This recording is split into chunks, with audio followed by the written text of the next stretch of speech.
Ya, Assalamualaikum warahmatullahi wabarakatuh. Perkenalkan, nama saya Dewi Rahayu dengan MPM 2213032101. Nah, berbicara tentang Hari Kesaktian Pancasila, seharusnya Hari Kesaktian Pancasila itu tuh sebagai memperingati dan untuk mempertahankan tentang Pancasila sebagai dasar negara. Namun, akhir-akhir ini banyak permasalahan terkait dengan ideologi Pancasila sebagai dasar negara. Saya di sini Dewi Rahayu akan menjelaskan permasalahan terkait dengan Pancasila sebagai dasar negara.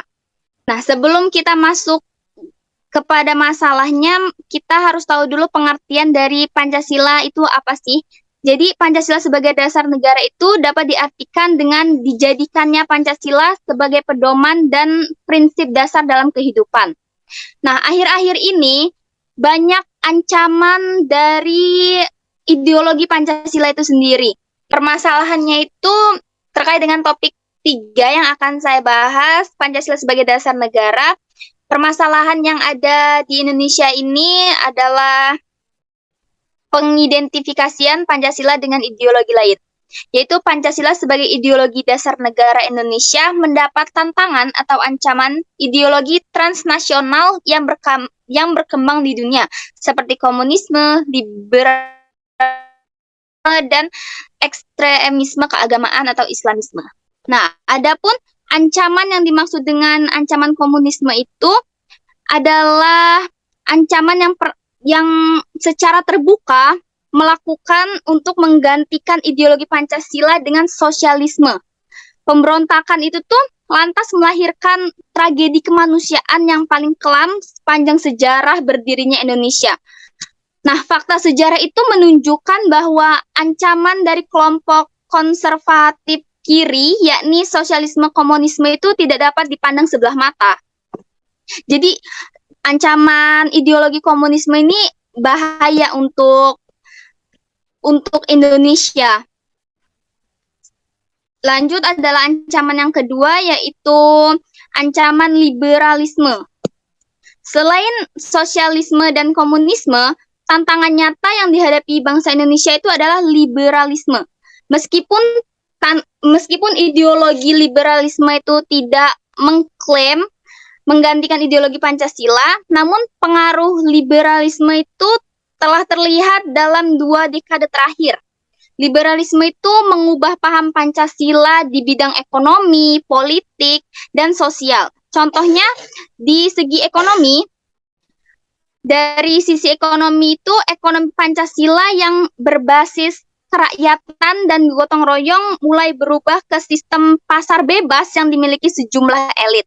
Nah, dari sisi politik, demokrasi Pancasila yang berdasarkan musyawarah mufakat mulai digantikan oleh demokrasi liberal yang bertumpu pada asas tirani mayoritas. Nah, mekanisme musyawarah mufakat itu digantikan oleh model voting alias pemilihan langsung berdasarkan one man one vote. Jadi satu orang itu satu suara.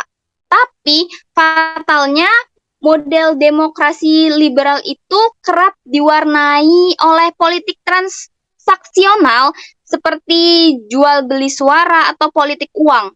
Nah, di titik ini harus diakui bahwa liberal itu adalah ancaman serius dan nyata ketimbang sosialisme dan komunisme. Nah, yang terakhir adalah ancaman Islamisme. Ideologi Islamisme direpresentasikan oleh kelompok radikal ekstrim dalam Islam yang getol mempropaganda berdirinya negara Islam. Jadi, itu adalah seperangkat ideologi yang berkeyakinan bahwa Islam itu harus menjadi pedoman bagi segala segi kehidupan manusia, baik sosial, ekonomi, politik, budaya, serta kehidupan pribadi. Jadi dia orang ini kayak merupakan oknum untuk me, me apa ya me, meng, bukan mendewakan, kayak dia orang ini pengen ideologinya itu harus berdasarkan agama. Jadi kita bukan pakai ideologi dari Pancasila gitu. Solusinya itu salah satu benteng bangsa Indonesia dalam menangkal ideologi transnasional ialah Pancasila. Jadi Pancasila itu kita jadiin benteng untuk menangkal dari ideologi-ideologi transaksional yang tadi sudah dijelaskan. Pancasila itu harus dihayati, dipahami, dan diamalkan oleh seluruh kelompok masyarakat dalam segala lini dan lapisan kehidupan dalam konteks dan lapisan kehidupan. Nah, dalam konteks ini yang diperlukan ialah radikalisasi Pancasila, yakni mengakar ide-ide Pancasila yang akan membuatnya tegar, efektif, dan menjadi petunjuk bagaimana pemerintah bertindak dan masyarakat bersikap. Nah, dengan pemahaman yang utuh terhadap maksud pembentuk Pancasila, maka kita dapat membedakan antara Pancasila dengan ideologi-ideologi lain yang berkembang akhir-akhir ini. Untuk mencegah solusi itu kita juga harus mempunyai tumpuan, yaitu pertama, Pancasila menjadi filter atau penghadang terhadap ideologi yang mencoba masuk Indonesia. Yang kedua, memperdalam pemahaman, penghayatan, dan pengalaman sila-sila dalam Pancasila. Pancasila harus dihayati, dipahami, dan diamalkan oleh seluruh kelompok masyarakat dalam segala lini dan lapisan kehidupan. Nah, yang ketiga adalah pentingnya untuk membumikan nilai-nilai Pancasila dalam kehidupan. Apalagi realitasnya negeri ini menghadapi tantangan ideologi lain yang membahayakan NKRI dan Pancasila. Terima kasih. Wassalamualaikum warahmatullahi wabarakatuh. Presentasi selanjutnya akan dipaparkan oleh Ojak. Langsung aja. Assalamualaikum warahmatullahi wabarakatuh. Izin memperkenalkan diri, nama saya M. Fatur Razak Al-Fayed dengan NPM 2213032105. Di sini saya akan sedikit menjelaskan presentasi tentang Pancasila dalam arus sejarah bangsa Indonesia. Next, Kak. Sendiri merupakan ide dasar untuk menata dan membangun kehidupan bangsa Indonesia. Pancasila pertama kali disampaikan oleh Soekarno dalam sidang pertama BPUPKI pada tanggal 1 Juni 1945. Ada 5 butir rumusan Pancasila pada sidang pertama tersebut. Yang pertama ada kebangsaan Indonesia, yang kedua ada barang internasional, yang ketiga ada mufakat, yang keempat ada kesejahteraan sosial, yang kelima yang Maha Esa. Sebelum sidang BPUPKI berakhir, dibentuk panitia kecil untuk merumuskan kembali Pancasila yang disebut dengan Panitia 9. Panitia 9 menjadikan rumusan dasar negara sebagai pendahuluan pembukaan Undang-Undang Dasar 1945 yang dinamai dengan Piagam Jakarta atau Jakarta Charter. Rumusan Piagam Jakarta disetujui pada tanggal 22 Juni 1945. Setelah BPUPKI dibubarkan pada 7 Agustus 1945, kemudian dibentuklah PPKI. PPKI tersebut menggelar sidang pertama pada 18 Agustus 1945. Hasilnya PPKI menetapkan rumusan Pancasila sebagai dasar negara dengan bunyi sebagai berikut. Yang pertama ada ketuhanan yang Maha Esa, yang kedua ada kemanusiaan yang adil dan beradab, yang ketiga ada persatuan Indonesia, yang keempat ada kerakyatan yang dipimpin oleh hikmat kebijaksanaan dalam permusyawaratan perwakilan, dan yang terakhir ada keadilan sosial bagi seluruh rakyat Indonesia. Adapun di sini terdapat permasalahannya dan solusinya. Permasalahannya itu masih banyak orang yang belum mengerti apa itu Pancasila sehingga tidak dapat mengimplementasikan nilai-nilai Pancasila. Contohnya di sini adalah korupsi. Solusinya memberikan pengetahuan nilai Pancasila dan Pancasila itu sendiri agar mempunyai karakter yang baik dan tidak melakukan korupsi. karena melihat sejarah Pancasila yang sudah diperjuangkan oleh pahlawan-pahlawan terdahulu untuk menjadikannya sebagai ideologi bangsa Indonesia itu sendiri. Oke, cukup. Terima kasih. Sebelumnya, izin memperkenalkan diri, nama saya Maelinda Devi Destiana dari NPM 2213032086. Di sini saya akan membawakan dan memaparkan materi 3, yaitu Pancasila sebagai dasar negara. Di sini ada permasalahan tantangan Pancasila di era perkembangan teknologi atau revolusi industri 4.0, yaitu perkembangan teknologi yang begitu pesat telah mendatangkan manfaat sekaligus dampak yang buruk bagi masyarakat. Kemajuan teknologi yang tidak dikendalikan dan tidak bisa dikontrol akan menghasilkan masalah baru yang dapat menghambat atau merusak suatu negara. Dan pada waktu yang sama, ancaman bangsa terus berkembang di setiap bidang, yaitu ada pada bidang politik, bidang ekonomi, dan bidang sosial, dan bidang pertahanan dan keamanan. Bidang politik yaitu permasalahan pemilu, pejabat, negara yang terjerat korupsi. Sedangkan untuk bidang ekonomi, permasalahannya yaitu kesenjangan yang masih tinggi. Bidang sosial budaya, permasalahannya yaitu pengangguran, kekerasan dalam rumah tangga, dan yang terakhir yaitu bidang pertahanan dan keamanan. Permasalahannya yaitu terorisme, konflik SARA, dan illegal fishing. Selanjutnya ada fakta sosiologis, yaitu seolah menciptakan sebuah ilusi bahwa Pancasila telah gagal menjawab setiap tantangan zaman. Apabila kita melihat secara komprehensif setiap masalah yang ada, maka sebenarnya yang terjadi adalah terdapatnya upaya untuk menggantikan atau melunturkan Pancasila sebagai jati diri bangsa dan pegangan dalam kehidupan bangsa, yaitu dengan cara internalisasi Pancasila dengan metode yang tepat, yaitu solusi di tengah krisis nasionalisme yang sedang terjadi saat ini. Selanjutnya ada penjelasan dan solusi, yaitu Pancasila sebagai dasar falsafah negara Indonesia yang merupakan sebuah sistem nilai universal yang bisa diterapkan dalam konteks apapun, baik pada masa hari ini, besok, atau di masa yang akan datang. Yaitu artinya Pancasila dengan basis filosofisnya yang dalam sebenarnya mampu untuk menjawab setiap problematika yang ada. Jadi Pancasila itu mampu menjawab semua tantangan yang ada yang terjadi di negara kita saat ini.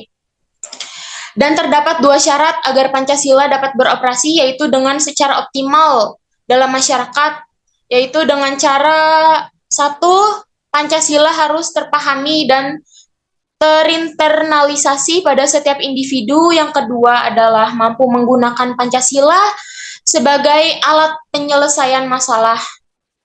Solusi dan penerapannya yaitu dengan berpedoman kepada Pancasila, yaitu ketuhanan yang Maha Esa. Bangsa Indonesia mempunyai prinsip-prinsip yang kokoh yang tidak akan pudar, dan Pancasila juga sebagai nilai universal yang masih sangat relevan dengan generasi hari ini. Nilai-nilai ketuhanan Indonesia adalah negara religius yang menjadikan nilai-nilai religiusitas sebagai sumber etika dan spiritualitas. Dalam bersikap tindak termasuk sikap menghargai perbedaan agama dan kepercayaan, tidak melontarkan konten penghinaan yang dapat memicu terjadinya keributan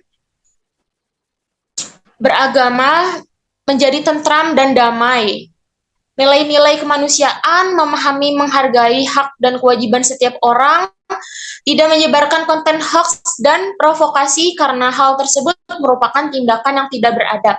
Solusi dan cara penerapannya merupakan nilai-nilai persatuan atau forum-forum dunia maya juga dapat dijadikan media untuk memperkuat semangat nasionalisme, memprioritaskan persatuan dan kesatuan bangsa di atas kepentingan golongan atau pribadi, dan selalu menjunjung tinggi Bhinneka Tunggal Ika, nilai-nilai musyawarah dalam hikmat dan bijaksana, berlaku santun terhadap setiap pandangan politik setiap orang dalam dunia maya, ikut serta menjalankan setiap keputusan yang dihasilkan melalui diskusi online dan lebih mengedepankan musyawarah atau mufakat.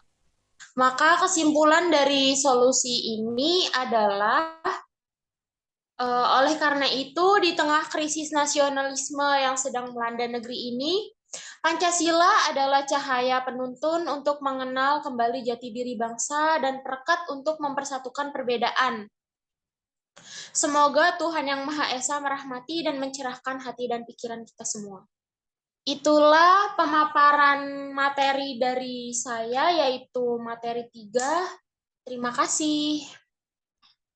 Baik, izin memperkenalkan diri. Nama Siti Musaro Mediana Alpa dengan NPM 2213032109. Menerangkan topik kedua, Pancasila dalam arus sejarah bangsa Indonesia. Sejarah singkat Pancasila. Dasar negara pertama kali dirumuskan pada sidang BPUPKI pada tanggal 29 Mei sampai 1 Juni 1945. Para tokoh-tokoh yang mencetuskan rancangan Pancasila antara lain Moh Yamin, Supomo, dan Insinyur Soekarno.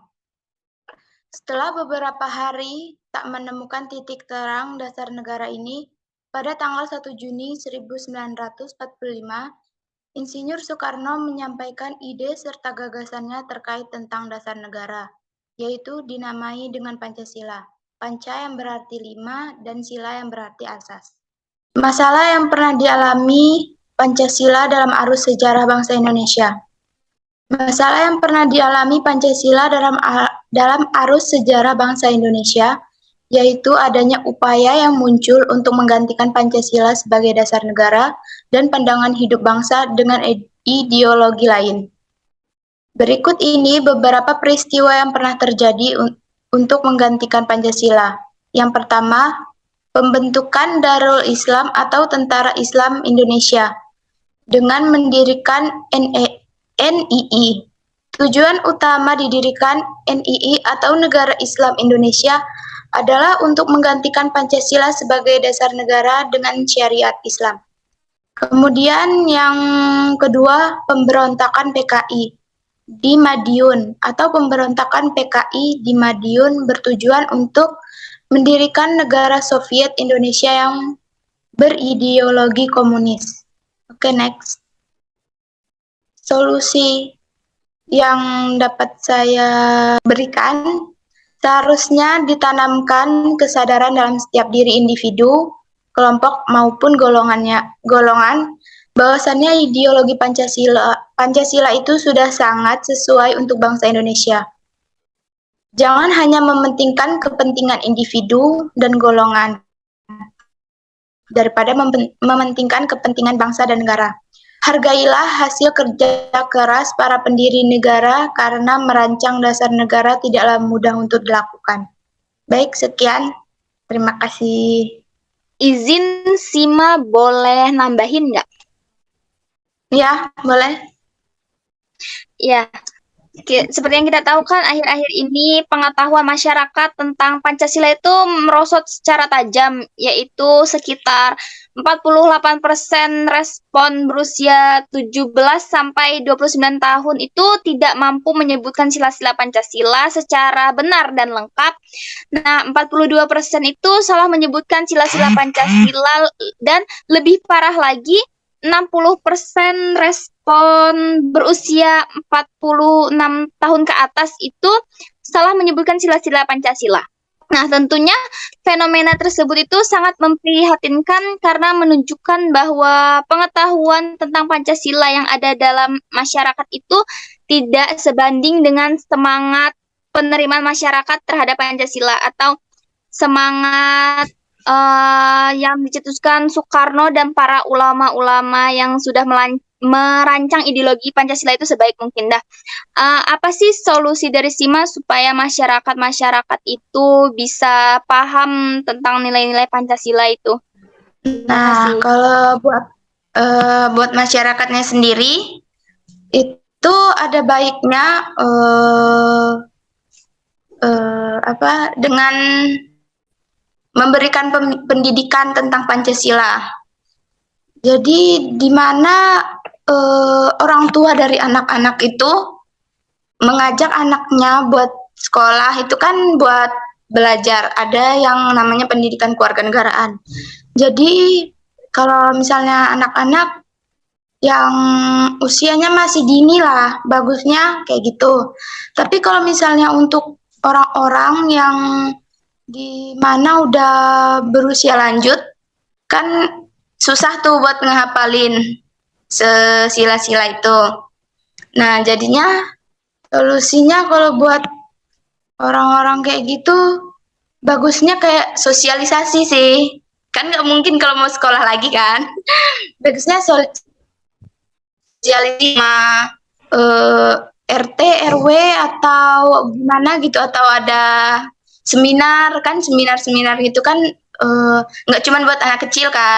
Oke, terima kasih Sima. Ya, sama-sama Dew. Assalamualaikum warahmatullahi wabarakatuh. Perkenalkan, nama saya Salsabila Mutia dengan NPM 2213032104.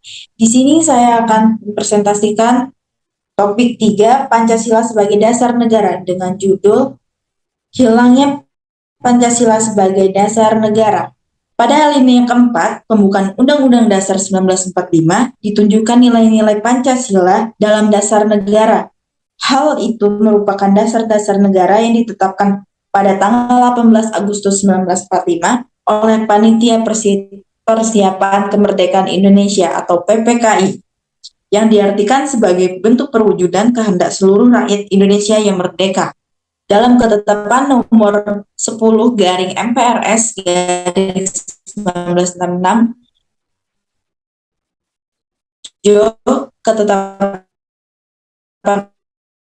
MPR nomor 5 garing M nomor dijelaskan kedudukan secara spesifik Pancasila sebagai sumber dari segala sumber hukum atau sumber hukum tertib di Indonesia. Implementasi Pancasila sebagai dasar negara saat ini menemui banyak kendala, dimulai dari lemahnya pemahaman nilai-nilai yang terdapat dalam Pancasila. Hal ini menjadi masalah utama yang dihadapi bangsa Indonesia saat ini. Lahirnya perilaku separatisme, konflik bermotif SARA, kebebasan media massa, korupsi di berbagai tingkatan, melemahnya keteladanan para tokoh-tokoh masyarakat adalah bukti menurunnya pemahaman nilai-nilai Pancasila. Contoh perilaku separatisme pada saat ini di Indonesia, pemberontakan PKI di Madiun, Gerakan Aceh Merdeka atau GAM, Republik Maluku Selatan, dan G30S PKI. Lalu contoh perilaku konflik bermotif SARA adalah konflik agama di Ambon, sentimen etnis berujung penjajahan, tragedi Sampit, suku Dayak versus Madura, lalu pemerintahan versus kelompok sepatis, lalu terakhir penyerangan kelompok syariah di Sampang. Berikutnya contoh kebebasan media massa. Pemberitaan kasus Antasari yang melibatkan wanita bernama Rani oleh salah satu stasiun TV. Yang kedua, kasus wawancara fiktif terjadi di Surabaya. Selanjutnya, kendala yang harus dihadapi adalah banyaknya peraturan perundang-undangan yang belum sepenuhnya mengacu pada nilai-nilai Pancasila. Sejak era reformasi dan otonomi daerah, banyak sekali pengaturan daerah yang menunjukkan ego sektoral, saling tumpah tindih, sehingga jauh dari keserasian dan keharmonisan. Banyak peraturan daerah yang dibuat untuk bersaing meningkatkan pendapatan asli daerah atau PAD yang justru menurunkan iklim investasi daerah. Pemilihan kepala daerah yang lebih mengutamakan putra daerah, bukan putra terbaik bangsa, sehingga munculkan para pemimpin yang pragmatis. Mungkin kendala selanjutnya adalah sejak dibubarkannya BP7 pada saat era reformasi, tidak ada lembaga yang bertanggung jawab menangani pemantapan nilai-nilai Pancasila dan konsep-konsep wawasan kebangsaan. Hal inilah yang menunjukkan implementasi nilai-nilai Pancasila belum dilembagakan secara komprehensif.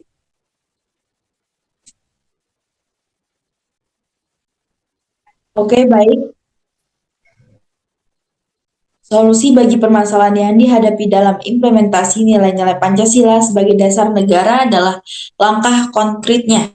Pemerintah perlu memasukkan kembali nilai-nilai Pancasila sebagai materi bahan pengajaran pada sistem pendidikan nasional.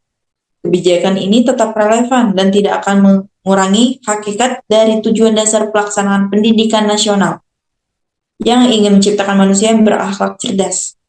Negara memerlukan falsafah politik karena memikirkan filsafat kenegaraan bertolak dari suatu pandangan bahwa negara merupakan persekutuan hidup manusia atau organisasi kemasyarakatan yang juga merupakan masyarakat hukum.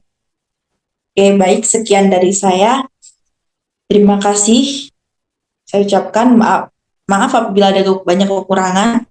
Saya ucapkan wassalamualaikum warahmatullahi wabarakatuh. Salsa, mohon izin, tadi kan udah dijelasin terkait dengan menurunnya pemahaman Pancasila terhadap generasi muda. Saya di sini ingin menambahkan contoh, mungkin contoh yang jelas itu untuk membuktikan bahwa generasi muda saat ini nih mulai bertolak belakang dengan budaya Indonesia seperti kebiasaan mabuk-mabukan, seks bebas, konsumsi narkoba, dan yang sedang maraknya itu yaitu kasus bullying terhadap sesama teman. Yaitu tindakan yang dilakukan seseorang terhadap seseorang lainnya dengan tujuan untuk merendahkan, memojokkan, menghina, hingga melakukan kekerasan fisik. Nah, begitu banyak pemuda di luar sana yang telah melakukan bullying baik disengaja ataupun tidak disengaja kepada teman sebayanya. Nah, karena kejadian ini nih telah menjadi contoh yang baik yang dapat merusak persatuan dan kesatuan bangsa. Dalam kasus bullying, peran orang tua dan pendidik itu sangat penting dalam membentuk karakter anak agar tidak melakukan perilaku yang merugikan terhadap orang lain. Oleh karena itu, penting untuk menanamkan nilai sila-sila Pancasila pada generasi muda. Tambahan lagi, Pancasila itu sebagai ideologi negara dan pedoman menjalani kehidupan dengan memuat nilai-nilai yang baik dan tidak menyimpang. Oleh karena itu, Pancasila itu perlu sekali untuk diaktualisasikan karena di dalam Pancasila mengandung nilai-nilai yang sangat luhur dan mulia. Terus, jika prinsip-prinsip Pancasila itu dikembangkan dengan baik, maka Indonesia dapat menjadi negara yang maju dan damai. Terima kasih, segitu saja penambahan materi dari saya. Baik, terima kasih Dewi atas tambahannya. Oke, terima kasih teman-teman sekalian yang sudah berpartisipasi pada presentasi kita kelompok ini, namun presentasi secara individu. Terima kasih kepada teman-teman semua. Saya akhiri. Wassalamualaikum warahmatullahi wabarakatuh. Waalaikumsalam warahmatullahi wabarakatuh.